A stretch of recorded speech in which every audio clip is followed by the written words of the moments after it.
என்ன பார்க்க போறோம் அப்படின்னா, 7த் செகண்ட் டேர்ம்ல இருக்கிற தமிழ் ஒலிர் இடங்கள். இத லைன் பை லைனா ஒரு வீடியோ பார்த்தாச்சு ஆல்ரெடி.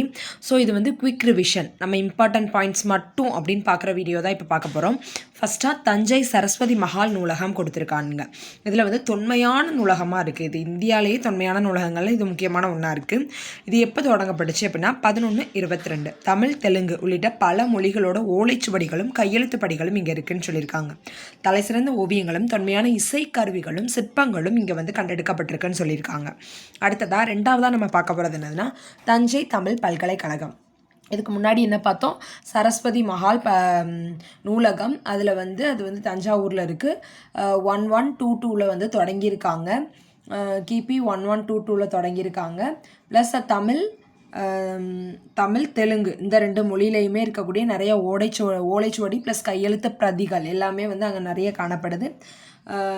நிறையா தலைசிறந்த ஓவியங்களும் தொன்மையான இசை கருவிகளும் சிற்பங்களும் வந்து அங்கே பாதுகாக்கப்படுதுன்னு சொல்லிட்டாங்க. அடுத்தது தஞ்சை தமிழ் பல்கலைக்கழகம். இது வந்து 1981 தோற்றுவிக்கப்பட்டது. அந்த வருஷம்தான் மதுரையில் வந்து ஒரு உலகத்தமிழ் மாநாடு ஒன்று நடந்திருக்கு 1981. ஸோ அந்த வருஷம் தான் இது தோற்றுவிக்கப்பட்டிருக்கு.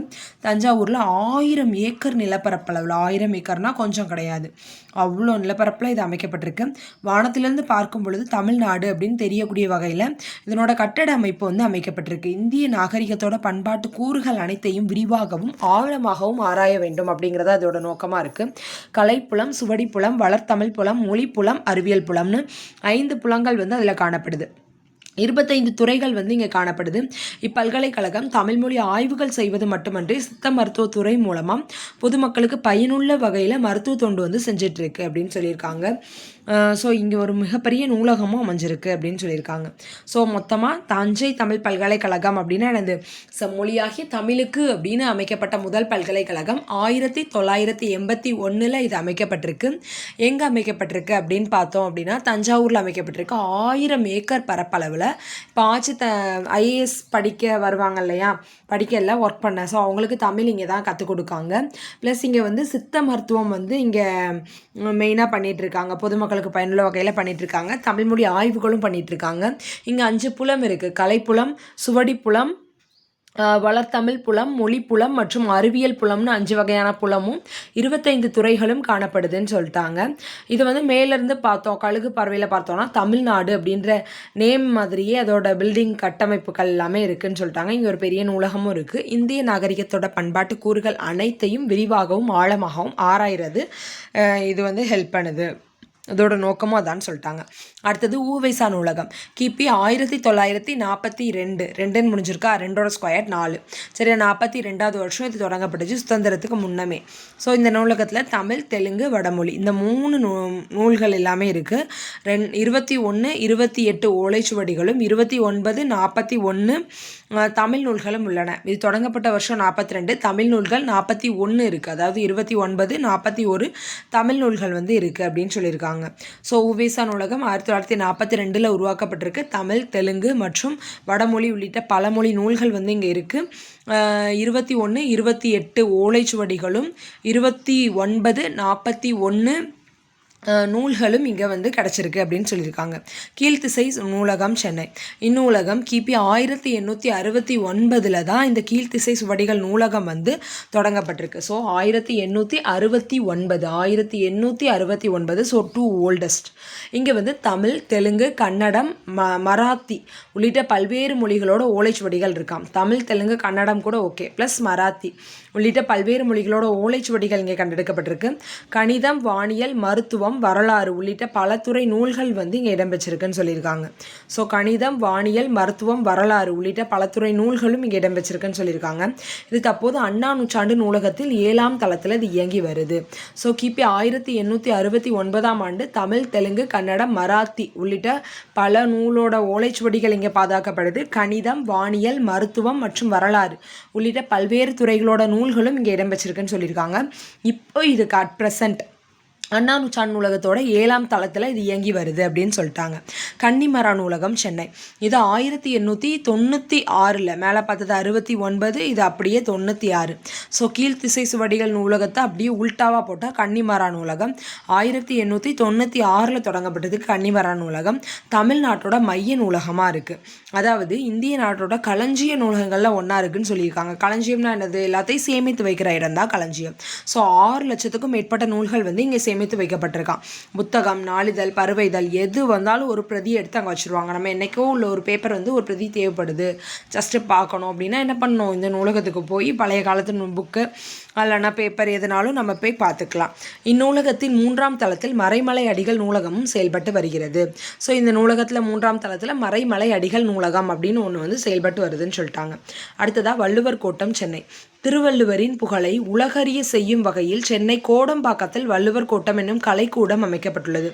இதன் கட்டுமான பணிகள் கிபி 1973 தொடங்கி 1976 முடிக்கப்பட்டன. ஸோ திருவள்ளுவருடைய புகழை வந்து உலக அறிய செய்யணும் அப்படிங்கிறக்காண்டி சென்னையில் கோடம்பாக்கத்தில் வள்ளுவர் கோட்டம் அப்படிங்கிற ஒரு கலைக்கூடம் வந்து தொடங்கப்பட்டிருக்கு. அதோட கட்டுமான பணிகள் பார்த்தோம் அப்படின்னா 1973 தொடங்கப்பட்டு 1976 முடிக்கப்பட்டிருக்கு. அதனோட அமைப்பு பார்த்தோன்னா திருவாரூர் தேர் மாதிரியே இருக்குது. 2 யானை அதை முன்னாடி இருந்து இழுத்துட்டு போகிற மாதிரி அமைப்பில் இருக்குது. 2 பெரிய சக்கரம், ஸோ மொத்தம் 4 பெரிய சக்கரமும் 2 குட்டி குட்டி சக்கரம், ஸோ 4 சின்ன சக்கரங்களும் வடிவமைப்போடு இருக்குது. இதுக்கு வந்து ஒரு அதாவது என்ன சொல்கிறது, எண் கோண வடிவத்தில் அதோட கருவறை அமைஞ்சிருக்கு. அதில் வந்து நடுவில் யார் இருக்கா? நம்மளுடைய திருவள்ளுவர் இருக்காங்க. இதோட மொத்த அடி கேட்டாங்கன்னா 128 அடி. இதோட மொத்த அடி கேட்டாங்கன்னா என்னது? 128 அடியாக உள்ளதாக இருக்குது. அப்புறம் 1330 குறட்பாக்கள் வந்து இதில் செதுக்கப்பட்டிருக்கு அப்படின்னு சொல்கிறாங்க. 1330 குறட்பாக்கள் இதில் செதுக்கப்பட்டிருக்கு. அறத்துப்பால் கருநீர பழுங்கு கல்லிலும், ஸோ அறம் வந்து கருப்பு கலரில் கருநீர பழுங்கு கல்லிலும், இது பொருள் வந்து எல்லாருக்கும் தேவை இல்லையா? ஸோ அது வெண்ணிற பழுங்கு கல்லிலும், ஸோ நார்மலான பால் தான் பொருட்பால், அது வந்து வெள்ளை கலரில் தானே இருக்கும், ஸோ வெள்ளையாக இருக்குது. இது அறம் அப்படிங்கிறது வந்து கருப்பு நிறமுடையதாக இருக்குது. ஸோ அதை வந்து யூஸ் பண்ணுறவங்க எல்லாத்தையுமே நம்ம வந்து என்னது கருப்பானவங்களாக பார்க்கோம் அப்படின்னு சொல்கிறோம். அப்புறம் இன்பத்து பால் வந்து செந்நிற பழுங்கு கல்லில் அழகாக பொறிக்கப்பட்டிருக்கு. மேலும் திருக்குறளோட கருத்துக்களை விளக்கக்கூடிய ஓவியங்களும் இங்கே இடம்பெற்றிருக்கு அப்படின்னு சொல்லிட்டாங்க. ஸோ இது எத்தனை அடி உயரமுடையது அப்படிங்கிறது மட்டும் கொஸ்டினில் வரலாம்.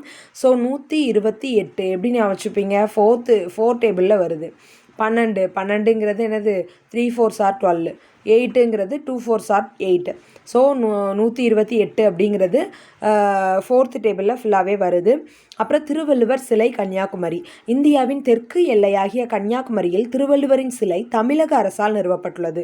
விவேகானந்தர் பாறைக்கு அருகில் கடல் நடுவே நீர் மட்டத்திலிருந்து 30 அடி உயர பாறை மீது இச்சிலை அமைக்கப்பட்டுள்ளது. அதாவது இந்தியாவோட தெற்கு எல்லையாக இருக்கு இல்லையா கன்னியாகுமரி, அங்கே தான் திருவள்ளுவருடைய சிலை வந்து அமைக்கப்பட்டிருக்கு. விவேகானந்தர் பாறைக்கு பக்கத்தில் கடல் மட்டத்தில் நீர் மட்டத்திலேருந்து 30 அடி உயர பாறை மேலே அமைக்கப்பட்டிருக்கு. 1990 இதோட பணி தொடங்கி 2000 ஜனவரி திங்கள் 30ஆம் நாள் அன்னைக்கு இது வந்து ஓப்பன் பண்ணி வச்சாங்க. ஜனவரி திங்கள் முதல் நாள் 30ஆம் நாளில் முதல் நாள் அன்னைக்கு திறந்து வைக்கப்பட்டது. 133 அடி உயரமுடையதாக இருக்குது. இதில் வந்து எப்படி உணர்த்துது அப்படின்னா கீழே இருக்கிற பீடம் மட்டுமே அறத்துப்பாலை உணர்த்துது. ஸோ 38 அடி உயரம் கொண்டதாக இருக்குது. மேலே இருக்கிறது மீதி இருக்கிற 95 அடி உயரம் கொண்டதாக. மேலே இருக்கிற திருவள்ளுவருடைய சிலை பொருட்பால் ப்ளஸ் இன்பத்துப்பால் கலந்ததாக இருக்குது அப்படின்னு சொல்லிட்டாங்க. ஸோ 3 டன்லேருந்து 8 டன் எடையுடைய ஒரு கல்லாக 3681 கல் வந்து அதில் யூஸ் பண்ணியிருக்காங்க. ஸோ அதோட மொத்த எடை பார்த்தோம்னா 7000 டன் எடை கொண்டதாக இருக்குது. இதுக்கு படகு வசதி செஞ்சுருக்கோன்னு சொல்லிட்டாங்க. ஸோ 1990 தொடங்கப்பட்டு 2000 இது முடிவடைஞ்சிச்சு. அது மட்டும் தான் முக்கியமான விஷயம். உலக தமிழ் சங்கம் மதுரை மாநகரத்தில் தல்லாக்குளம் பகுதியில் காந்தி அருங்காட்சியகத்துக்கு பக்கத்தில் இந்த உலக தமிழ் சங்கம் நிறுவப்பட்டிருக்கு. 87,000 சதுர அடி பரப்பளவில் மனதை கவரும் வகையில் அது கட்டப்பட்டிருக்கு. கிபி 1981ஆம் ஆண்டு மதுரையில் நடைபெற்ற உலக தமிழ் மாநாட்டில் தான் இந்த மதுரை உலக தமிழ் சங்கம் வந்து நிறுவனம் அப்படிங்கிற அறிவிப்பு வெளியிடப்பட்டிருக்கு. அதுக்கப்புறமா நிறுவப்பட்டு 2016 இதை ஓப்பன் பண்ணியிருக்காங்க. சுற்றுச்சுவரில் ஃபுல்லாக பார்த்தோன்னா 1330 குறளுமே எழுதியாச்சு. ப்ளஸ் இது வந்து சங்க தமிழ் காட்சி கூடம் அப்படின்னு ஒன்று வந்து தனி கட்டடத்தில் இயங்கி வருது. அப்புறமா இங்குள்ள காட்சி கூடத்தில் வள்ளல்கள் புலவர்கள் வாழ்க்கை நிகழ்வுகள் எல்லாமே ஓவியங்களாகவும் சிற்பங்களாகவும் செதுக்கப்பட்டிருக்கு. தொல்காப்பியர், ஔவையார், கபிலர் இவங்க எல்லாருடைய முழு உருவ வெண்கல சிலைகள் இங்கே நிறுவப்பட்டிருக்கு அப்படின்னு சொல்லிட்டாங்க. லாஸ்ட்டாக சிற்பக்கலைக்கூடம் பூம்புகார். 2000 ஆண்டுகளுக்கு முன்னாடி சோழர்களுடைய தலைநகரம் தான் என்னது, துறைமுக நகரமாக விளங்கினது தான் பூம்புகார். சிலப்பதிகாரத்திலையும் பட்டினப்பாலையிலும் இது இடம்பெற்றிருக்கு. ஸோ பூம்புகார் அப்படிங்கிறது எதில் இடம்பெற்றிருக்கு, சிலப்பதிகாரத்தில் இடம்பெற்றிருக்குன்னு எல்லாத்துக்கும் தெரியும். பட்டினப்பாலையில் எந்த மாதிரி இடம் வச்சிருக்கோம், பட்டினப்பாலையில் ஃபுல்லாக ஏற்றுமதி இறக்குமதி பற்றி நிறைய குறிப்பு கொடுத்துருப்பாங்க இல்லையா, ஸோ அதில் மேபி இடம் வச்சிருக்கலாம். மருவூர் பாக்கம் என்னும் கடல் பகுதியையும் பட்டினப்பாக்கம் என்னும் நகரப்பகுதியும் அமைத்திருந்ததாக சிலப்பதிகாரம் குறிப்பிடுகின்றது. பின்னர் ஏற்பட்ட கடற்கோளால் பூம்புகார் நகரம் அழிந்து விட்டது.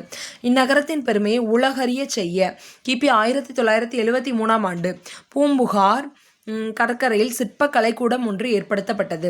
இக்கூடம் 7 நிலை மாடங்களை கொண்டது. ஸோ 7 நிலை மாடங்களை கொண்டது. கண்ணகியின் வரலாற்றை விளக்கும் 49 சிற்ப தொகுதிகள் இதில் இடம்பெற்றுள்ளன. ஸோ 7 நிலை மாடங்கள் இதில் அமைஞ்சிருக்கா. கண்ணகியோட வரலாற்றை விளக்கக்கூடிய 49 சிற்ப தொகுதிகள் இதில் இடம்பெற்றிருக்கு அப்படின்னு சொல்லிட்டாங்க. மாதவிக்கு இங்கே ஒரு நெடிய சிலை இருக்குது அப்படின்னு சொல்லிட்டாங்க. ஸோ இதில் 7 நிலை மாடங்களை கொண்டதாக இருக்குது. கண்ணகியோட வரலாற்றை விளக்க 49 சிற்ப தொகுதிகள் இதில் இடம்பெற்றிருக்கு. மாதவிக்கும் இங்கே ஒரு பெரிய சிலை வச்சுருக்காங்கன்னு சொல்லியாச்சு. ஸோ கலைக்கூடத்தில் இளஞ்சி மன்றம், பாவை மன்றம், நெடுங்கல் மன்றம் அப்படின்னு 3ஆக பிரிச்சிருக்காங்க. இளஞ்சி மன்றத்துலேயும் பாவை மன்றத்துலேயும் நிறைய பெண்களோட உருவங்கள் நம்ம கண்ணையும் கருத்தையும் கவரும் வண்ணம் அமைக்கப்பட்டிருக்கு. நெடுங்கல் மன்றத்தில் நெடிய கற்றூன் ஒன்றும் அதனை சுற்றி 8 சிறிய கற்றூன்களும் 8 மனித உருவங்களும் தற்கால சிற்பக்கலைக்கு எடுத்துக்காட்டாய் நிற்கின்றன அப்படின்னு சொல்லி முடிச்சிட்டாங்க. ஸோ 8 நெடிய தூண் பக்கத்தில் 8 சிறிய தூண் பக்கத்தில் 8 மனித உருவங்கள் தற்கால சிற்பக்கலைக்கு ஏற்ற மாதிரி அது அமைக்கப்பட்டிருக்கு அப்படின்னு சொல்லி இதை முடிச்சிட்டாங்க. Thank you friends.